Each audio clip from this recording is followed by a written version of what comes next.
बिस्मिल्लाहिर्रहमानिर्रहीम। अस्सलाम वालेकुम नाज़रीन, मैं हूं आसिम नसीर और आप देख रहे हैं हमारा यूट्यूब चैनल। नाज़रीन, हमारे साथ मौजूद है मशहूर उमर एस्ट्रोलॉजर न्यूमरोलॉजिस्ट मलिक महबूब साहब। अस्सलाम वालेकुम मलिक साहब, क्या हाल है, कैसे हैं आप? वालेकुम अस्सलाम। अल्लाह का करम है। आप बताएं क्या हाल चाल है आसिम साहब आपके। मैं बिल्कुल ठीक हूं मलिक साहब। मलिक साहब, मैं आपसे कुछ सवालात करूंगा और कुछ एक बहुत ही डिफरेंट सवाल भी करूंगा। आप हर एक तो दफा ये ही बताएं मुझसे कि सवालात करते हैं सर। अब मैं वो ही आपसे सवालात करूंगा, लेकिन रिवायती या सवालात रिवायती भी होंगे और एक सवाल बड़ा गैर रिवायती भी होगा। आने अच्छा वाले अच्छा। दिनों में पाकिस्तान का सियासी मुस्तकबिल आपको सितारों की रोशनी में क्या नजर आता है? खान साहब के हवाले से बताएं क्या नजर आता है। लेकिन ये तो हो गया मेरा रिवायती सवाल, बताइएगा जरूर। एक गैर रिवायती सवाल है। हम 3 साल हो गए, बहुत सारे यूट्यूबर्स हैं, हम मुझ समेत कई यूट्यूबर्स हैं, मैं किसी का भी नाम नहीं ले रहा, मैं अपनी बात कर लेता हूँ, लेकिन बहुत सारे यूट्यूबर्स हैं।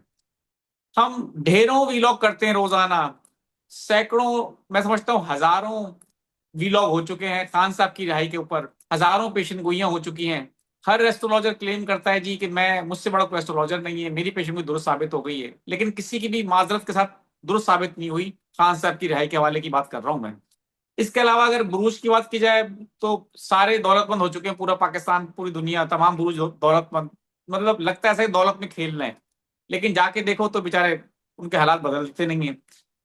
मुझे ये बताएं कि इतनी बड़ी तफरीक क्यों है? रियलिटी में और एस्ट्रोलॉजी में इतनी बड़ा डिफरेंस क्यों है? रियलिटी कुछ और दिखाती है, एस्ट्रोलॉजी तो लोगों करोड़पति अरबपति छप्पड़ फाड़ के पैसा, ये सब क्या है मलिक साहब?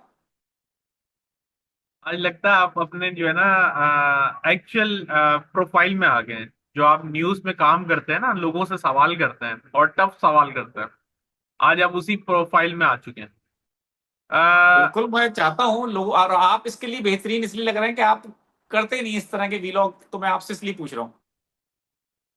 एक्चुअली देखिए, मैंने आपको बहुत से वीलॉग में कंटिन्यूअसली एक ही बात की है कि जिस तरह आप समझ रहे हैं एस्ट्रोलॉजी वैसे काम नहीं करती। काफी लोग नाम के ऊपर भी करते हैं। काफी लोग डेट ऑफ बर्थ के ऊपर भी करते हैं। डेट ऑफ बर्थ पे तो खैर खैर मैं भी करता हूँ, न्यूमरोलॉजी है। अब अगर हम डेट ऑफ बर्थ की बात करें, काफी लोग एक ही दिन में पैदा होंगे, उनके सितारे तो वैसे मैच नहीं होंगे। बिल्कुल लेकिन डेट बिल्कुल। ऑफ बर्थ से एक ऊपर ऊपर से सिचुएशन पता चल जाती है, जिसका मैं आपको बहुत दफा डिस्क्लेमर दे चुका हूँ कि अगर आप ये सोच रहे हैं कि इस डेट ऑफ बर्थ से इसके हालात वैसे हो जाएंगे, तो ऐसा नहीं है। काफी लोगों के वैसे होंगे, काफी के वैसे नहीं होंगे। तो जो हम एंड में सेशन करते हैं, वो इसलिए करते हैं कि बेहतर है कि जो आप साइन के हिसाब से देख रहे हैं, एटलीस्ट आप पर्टिकुलरली उस डेट के हिसाब से देख लें। वो फिर भी थोड़ा नियर बाय या क्लोज बाय होगा, लेकिन वो एक्यूरेट नहीं होगा, ये याद रखिएगा। अब आते हैं दूसरी बात पर कि लोग क्लेम करते हैं कि आप इस महीने अमीर हो जाएंगे, गरीब हो जाएंगे। अगर मैंने आपको 10 दफा नहीं, मेरे ख्याल से 100 दफा बता चुका हूं कि अगर पूरी दुनिया, इतना तो मानते हैं 12 साइन होते हैं पूरी दुनिया के, जी ठीक जी। है, एस्ट्रोलॉजी में 12 साइन है। अगर हम सबको 12 में डिवाइड करते हैं, तो एटलीस्ट दुनिया में 12 किस्म के ही लोग हो ना। यहाँ तो बिल्कुल भाई भाई जैसा नहीं होता। तो एस्ट्रोलॉजी, जब आप particular date of birth, time of birth, place of birth से करते हैं, तब वो एक्यूरेट रिजल्ट देती है। ठीक है, पहली बात तो हो गई ये। इसीलिए जो हम 1.5 2 साल से इमरान खान साहब के ऊपर लगे पड़े हैं, वो मैंने क्यों, सबसे पहले मुझे नहीं पता कितनों ने हाथ उठाया, मैंने उठा लिया था हाथ। मैं आपको इतना बता चुका हूँ, मार्च से आप मुझे घसीट के ला रहे हैं, बताएं बताएं बताएं, मैंने हाथ उठा लिया। मतलब साहब, मुझे भी बस। लोग कहते हैं कमेंट सेक्शन में कि जी खान साहब के बारे में वीलॉग करें, खान साहब के बारे में लेकिन वीलॉग करें, हम भी मजबूर हैं। आप ठीक है मजबूर हैं, लेकिन हम लोगों को चाहिए कि हम एटलीस्ट उनको एक तरह से बेवकूफ ना बनाए। जी। अगर हम यहाँ बैठे हुए हैं तो एक रियलिटी पे बात करें कि भाई हमें ये पता है, हमें ये नहीं पता, खत्म हो गई बात। क्या होगा, ज्यादा से ज्यादा बदनामी हो जाएगी, कोई बात नहीं, होने ना। लेकिन अगर मैं आपको एक ट्रक की बत्ती के पीछे लगा के रखूं, जो एक मशहूर जो है एक सेंटेंस है पाकिस्तान में, कि आप लोगों ने ट्रक की बत्ती के पीछे लगाया हुआ है, तो वो वाकई अगर कोई मुझे भी इसी तरह से बताए 1.5 2 साल कंटिन्यूसली, और मेरा उससे बहुत लगाव हो कि यार ये क्या मजाक बना लिया आप, तो बात तो वही होगी। तो मैं आपको 10 दफा बता चुका हूं कि चले खान साहब XYZ किसी दिन भी पैदा हुए होंगे, बिल्कुल। लेकिन खान साहब के दिन भी तो काफी लोग पैदा हुए होंगे ना, तो वो खान साहब तो नहीं बने। तो समझें ऐसा भाई, ही है। बात को समझें। इसको समझें कि without time of exact time of birth अगर नहीं लेकिन होगी। मलिक साहब मेरा एक सवाल है, खान साहब जो है जिस टाइम पे पैदा हुए होंगे एग्जैक्ट टाइम ऑफ बर्थ पे कोई और भी तो पैदा हुआ होगा, हाँ तो फिर हुआ होगा। एस्ट्रोलॉजी तो फेल हो गई। नहीं हुई ना, नहीं हुई सर, मैं बताता हूँ आपको कैसे। आपने बड़ा अच्छा सवाल किया है। जो लॉन्गिट्यूड लेटीट्यूड होता है ना, वो इसको फिल्टर कर देता है।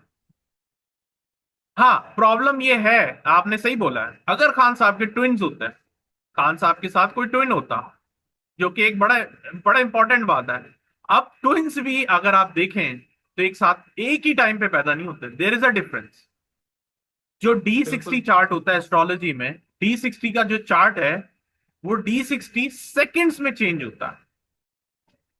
अब मुझे ये बताएं कि आप अगर किसी एस्ट्रोलॉजर के पास जाते हैं, आप उसको अपना टाइम बताते हैं, ठीक है, आपने बता दिया। अब वो एक्यूरेट क्यों नहीं बैठती आपके साथ? कुछ चीजें बैठेंगी, कुछ नहीं बैठेंगी। क्यों नहीं बैठेंगी? क्योंकि you don't know the exact seconds. जब आप सेकंड्स के हिसाब से उस एस्ट्रोलॉजी के ऊपर काम करते हैं तो फिर वो काम करती है। अब इतना सेकंड तो मैं मलिक साहब फिर तो किसी की भी 0% हो गई, किसी को सेकंड तो किसी को भी याद एग्जैक्टली नहीं होते। अब आपको समझ में आ गया। अब आपको समझ में आ गया, इसलिए 100% रीडिंग निकालना या 100% उस रिजल्ट पे पहुंचना नामुमकिन सी बात है। आपने खुद ही जवाब दे दिया। और किसी एस्ट्रोलॉजर के पास इतना टाइम नहीं होगा कि वो एज अ क्लाइंट किसी को लेके बैठ जाए और बोले यार मैं इनका second to second time rectify करूं। कोई भी नहीं करेगा, मुझ समेत नहीं करेगा। किसी की तो मैं बात ही नहीं करता। किसी के पास इतना टाइम नहीं है।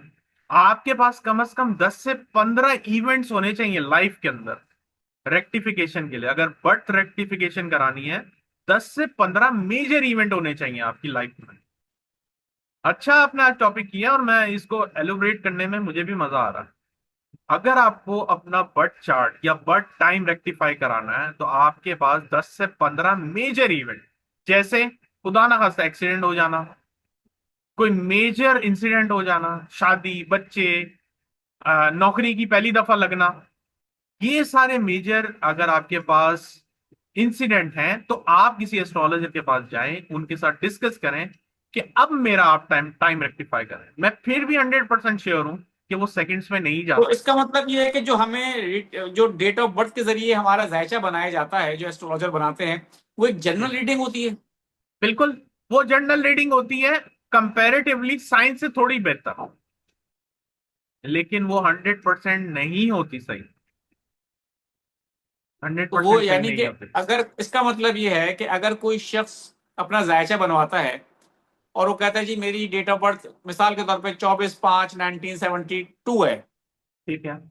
और नाम मेरा ये है, उसने दे दिया जायचा बनवाने को, तो जी। इसका मतलब तो ये कि उसका जायचा सही बनकर आएगा नहीं, क्योंकि उस तारीख में उसने टाइम भी इतना एग्जैक्टली नहीं लिखा है। हाँ तो जी। पता नहीं कितने बच्चे पैदा हुए होंगे, तो जायचा तो पूरा बिल्कुल, हिल जाएगा। वो तो हिल जाएगा। इसीलिए तो लोग कंफ्यूज हैं कि यार हम बताते कुछ है, रिजल्ट कुछ और आ रहे होते हैं। रिजल्ट तभी चेंज होते हैं जब आपकी टाइमिंग में डिफरेंस होता है। मैंने आपको बहुत डिटेल में एग्जांपल के साथ समझा दिया है कि जब आपके चीजों में डिफरेंस होता है तब चीजें सही नहीं बैठेंगी। अब आप बोलेंगे तो फिर वक्ती जायचा क्या है? वक्ती जायचा ही इसका वाहिद हल है। अगर आपके पास बर्थ डिटेल सही नहीं है, even date of birth, time of birth, place of birth, क्योंकि इतना तो आपको पता है कि प्लैनेट्स मूव कर रहे हैं, ठीक है। जब मूव कर रहे हैं और उसकी सिचुएशन खराब है, अगर खुदा ना खास्ता किसी इंसान की सिचुएशन खराब है और वो किसी एस्ट्रोलॉजर के पास जाता है, वो जो उससे एक रैंडम नंबर लेता है ना, वो रैंडम नंबर के अंदर ही सारी गेम है। अब अक्सर लोग बोलते हैं मेरा फेवरेट नंबर है, फेवरेट नंबर की बात नहीं हो रही है। वो सिचुएशन में इंसान के ऊपर कैसे असरात हैं और वो उसके मुंह से जो नंबर निकलेगा, वो ही सारी गेम आपकी बता दे। ये है अच्छा, इसका वाहिद हल, बस। काफी लोग इसको नहीं मानते क्योंकि ये यानी सबसे बेहतर ये ज्यादा है कि अपना डिफिकल्ट। जायचा बनवाने से बेहतर है कि वक्ती जायचा बनवा लिया जाए। जी, वक्ती जायचा होता है 1 साल के लिए, लेकिन बहुत एक्यूरेट होता है, बहुत ज्यादा एक्यूरेट होता है। आप ये देखें ना सर, मैं आपको 2 साल के साथ, तकरीबन 1 डेढ़ साल हो गया मेरा आपके साथ वीलॉग कर। जी मैं एक ही चीज पे एनएसआर कर रहा था, खान साहब की रीडिंग पे। नो डाउट वो जी। मैच नहीं हुई है, बट ऑलमोस्ट वो बहुत करीब करीब जाके हिट कर रही है चीजें। जैसे मैंने मार्च में आपको बोला था कि मुझे ऐसा लगता है खान साहब बाहर आएंगे, वो वो बेशक गलत पेशेंट गोई हुई, लेकिन खान साहब किसी और वजह से बाहर आए, लेकिन आए बिल्कुल है। जरूर। अब मसला ये है कि खान साहब ने मुझे वो नंबर नहीं दिया, इसकी वजह से मैं एक्यूरेट नहीं बता पाया। मेरे बिल्कुल ख्याल ठीक है से मलिक साहब, मैंने मैंने बहुत ही बहुत कंक्लूड कर दिया है बहुत ही हर आपने चीज को। बहुत अच्छा मुझे इसका जवाब दिया, और मैं इस तरह की कोशिश करूंगा और भी मौजूआत लेकर आऊं। मैं अपने बल्कि देखने वालों से भी रिक्वेस्ट करूंगा कि हमें इस तरह के मौजूआत बताएं, क्योंकि अक्सर बेशतर हम एक धोखे का, अंधेरे का शिकार रहते हैं और गलत तरफ जा रहे हैं। तो सियासत पे बिल्कुल डेफिनेटली हम बात करेंगे, खान साहब पे भी बात करेंगे, खान साहब की पिटिशंस भी लेंगे, पाकिस्तान के सियासी मुस्तकबिल के हवाले से भी जानेंगे, लेकिन कुछ और मौजूआत के ऊपर भी बात होनी चाहिए। मलिक साहब, कुछ लोगों के सवाल ले लेता हूँ। मोहम्मद जैद जाहिद खान है, 21/8/1981। माली हालात उनके ठीक नहीं है, कह रहे हैं कब तक ठीक हो जाएंगे?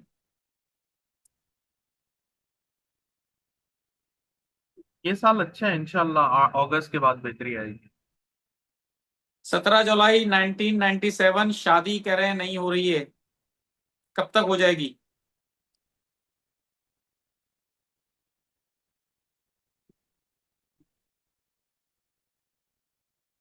नंबर्स में मुझे नजर नहीं आ रहा अभी फिलहाल। अमर मोहम्मद हैं, 19 अक्टूबर 1992। वो कह रहे हैं इटली में होता हूँ, मेरी शादी की बताएं, क्योंकि जहां से होती है टूट जाती है। अक्टूबर के बाद ट्राई करें, अच्छे चांसेस हैं।